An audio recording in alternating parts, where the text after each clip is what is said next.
Good morning and good to see you. Good to see you. So we are going to do a follow-up like we often do after a meetup. And we had a meetup this past Monday on Anne's term that I think she has coined called Empathic Maturity. And so Anne, maybe you can tell us a little bit about what you mean by that, and then we can talk about how the discussion went. So we're always talking about how can we have conversations with people who are not vegan to kind of help them maybe see things in a different way or understand where we're coming from. There's all sorts of reasons that we do that. But a lot of our conversation revolves around what prompted us to eventually go vegan and what inspires people to do this. We know there's some piece of it that's about education and information. So knowing the truth about how animals are treated, but then also what our nutritional needs are. And then it also has to do with shifting social norms, because from the time we were teeny tiny, we were taught about the role that animals play in our lives. So we're kind of trying to shift something that's been kind of deeply embedded for so many years. So from that, I thought there's something else happening, or at least there was something else that happened for me, because I had the information. I accepted that my existing social norms were flawed. But I feel like there was another piece, and that was my empathy had to mature. So I did a little bit of kind of digging into this and thought, and if I look up immaturity, it says acting out without self-reflection or self-possession, right?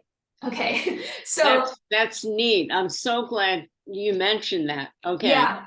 So if I look at my pre-vegan self, there are all sorts of areas, not just veganism, where I can point to and say I was less mature previously, and then I grew and had that self-reflection time and then became more mature. But we're talking about going vegan. It definitely required me to do a lot of self-reflection and mature. So maturity is described as the alignment of hold on, I have to read my handwriting. I get it. An alignment of our truth, our wisdom, and our values. Mm-hmm. Okay, so there's more to it. If you look up a definition, there's more to it, and I'll definitely be doing some writing on this that delves a little deeper. So that's where I thought that piece is definitely part of most of our journey. It doesn't happen overnight. If it was just about getting the right information and trusting that information, we could switch on a dime. We could just we would learn the truth. It would not jive with what we thought we knew before, and we'd know it. But I think we have to actually mature enough to be able to accept and grow, and we have to do a lot of self-reflection, and we have to grieve old things, and it is a process. On this side of being vegan, we don't always like that idea of it being a process, because we want people to change. We want to see more worldwide change faster. And it's hard to be patient when you know about all the suffering and it's kind of prominent in our minds. It's like, whereas it used to be something that if I thought about it at all, it was in the back of my mind. Now it's often, at front of mind, so anyway, that's where, without going too much into it, I know we want to keep these videos short. We ended up talking a lot about in the meeting about, one of the things was children. Maybe you could describe what we talked about here was. And I'd like to also, what you just said, first of all, I really appreciated what you started off by saying, which I don't think we talked about during the meeting, which was immaturity. And I think the term you used was acting out without self-reflection. And I thought, first of all, I certainly know what that feels like. Yeah. Even well into adulthood, even now. So that was one thing. And then the contrast between that and having some self-reflection knowing what our values are, and then behaving according to what those values are. So there's self-awareness and the capacity to follow our values, but not to act out, not to eat that bag of potato chips when we realize, this probably is not really good for me. Yeah, it's that alignment. Maintaining that alignment takes maturity. I want to say just another little thing that you just reminded me of, and that is that a lot of times, at least this is the way I previously thought about maturity, is that it kind of goes on this upward slope as we age, as we grow, as we learn, we become more and more mature. But in my experience, what I've observed in myself and others is that we can fall out of that state. We can regress. Right. So in a moment of feeling that fight or flight, which might be in a conversation where we feel that somebody's challenging us, we might regress ourselves into a more immature state. So I might pout or yell or act out in a way that isn't lined up with my maturity, because I'm triggered by something.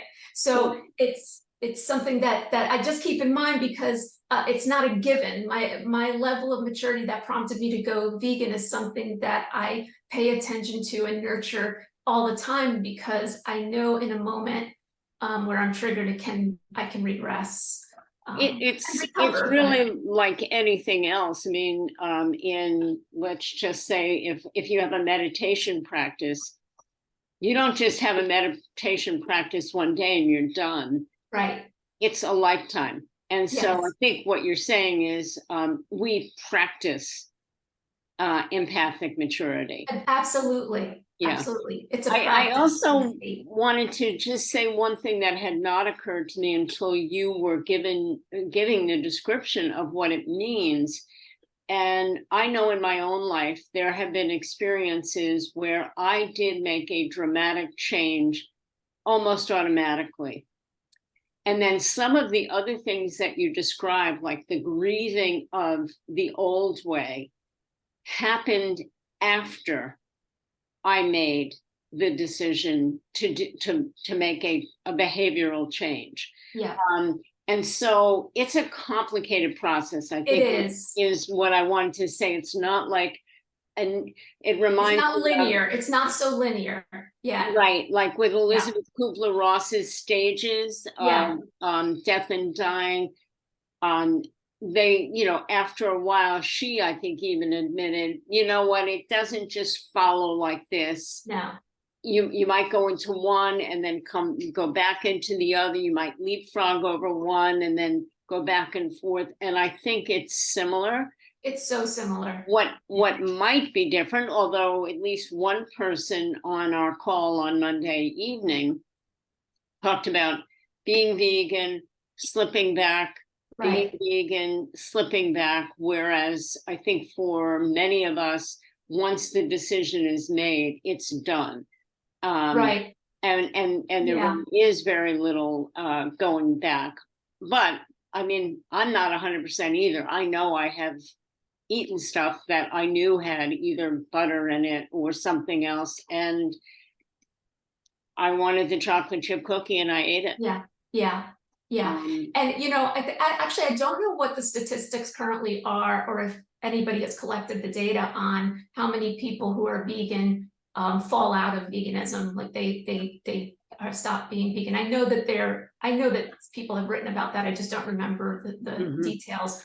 And that's actually part of why we want to help those people too, so that once people do go vegan, they have a support system, they have the information they need to eat in a healthy way and feel good, and a way to maintain relationships in a positive way, so that that feeling of isolation doesn't push somebody back into being non-vegan. So I think that leads to something else, but I want to answer the question you asked me before I went off on that tangent about it not being a process that just follows in one direction, but it's ebbing and flowing. And that is what we started talking about, was the difference between talking to children about veganism versus what most of us, I think all of us who have become vegan have experienced with family and friends and colleagues and other people, where it's not uncommon for us to get a lot of pushback. And sometimes it can even border on being hostile. Right. And I think many of us were kind of shocked, or I'll speak for myself, I was shocked at getting that response, because I thought, you know, if I found out that I was allergic to strawberries and I gave up strawberries, I don't think anybody in my circle would say, you've got to eat strawberries. It's, you know, why are you doing this? But that is the response that many of us get. And then contrast that with children who, well, what does that mean? Oh, I think it means this. And they're curious, they're open, they want to engage about what does this word vegan mean? And we were talking about what is the difference, and it's very obvious, and especially to you and me who are in the mental health field, that there is a feeling of threat with older people that does not exist with children. They are not feeling threatened about learning about what it means to be vegan. And I think that might go both ways, Suzanne. I think also we're not threatened by their questions because they're children. So I think, because I think when we feel threatened by somebody's questions, we get defensive, we regress, you know. So I think that can happen too, where we can be aware of that. And it's a really interesting question, kind of, and it's I think one of the things we talked about maybe for an upcoming meeting is to talk more about that. How do we approach the conversations with a childlike curiosity about where that other person is coming from, so that we can engage? It's not so that we can make everybody feel good and not address the really the horrors of, you know, of that non-vegan mentality. It's horrible. But it's so that we can engage and but nobody's going to engage and move further if they don't feel safe enough to do that. So I totally agree with what you just said, and I really think that's where my work for myself, and I think for most of us, needs to be, which is, how do I remain open and engaged and not meet defensiveness with defensiveness, which is what tends to happen, because I start to feel unsafe if I'm feeling attacked or somebody is challenging me, like, why am I doing this? And instead of, you know, pausing and saying, wait a second, this person has gotten triggered. I don't understand why. I don't really even need to understand why, but my job is to stay open and curious. Yeah, and it's very vulnerable. And I think we all have our tolerance for vulnerability, and that's totally okay. We can make choices. Sometimes it might not feel safe with some people to be vulnerable, and that's okay to say, not today. I'm not gonna, I'm gonna, you know, end the conversation. And yet, so we can go on. I know we can go on and on. I am kind of conscious of the of keeping the videos to a certain time. I want to throw in there that when you said that about about the defensiveness and being aware of that, and I said, you know, sometimes for me it's a combination. It's almost like this toxic cocktail of my defensiveness and then my people pleasing gets in there, and I don't want to disrupt, like I don't want to make the other person feel crappy. So that kind of is this really deadly combination of things going on internally for me, that my maturity can be present there and help me to process that in the moment, help me to work through that in the moment. The other things that help is to have like this kind of support system we have through with each other, and also through these meetings that we're getting and offering support to other people. That's so important to touch base with people who get what we're saying and get what we're talking about, so that we can show up with a more open, calm, less defensive, less people pleasing kind of position. First of all, obviously, you know, that resonates with me, the whole people pleasing thing, but I hadn't thought about, you know, marrying those two. And that is a toxic stew for me, for sure. I'm thinking that might be a really interesting next discussion for us to have, which is if I have a people pleasing gene, so to speak, how does that interfere with my ability to stay open when I'm feeling challenged or attacked? So I think that would be really interesting. The other thing is, and you've mentioned it now a few times, what is the toolkit we need when we decide to go vegan to help, you know, to help myself along the way? I know what I needed. I wouldn't have known the day I decided to do it, what I was going to need, but now looking back 18 years, I have a very good idea of what was helpful and what was not helpful. So I think that might also be another topic for us in the future.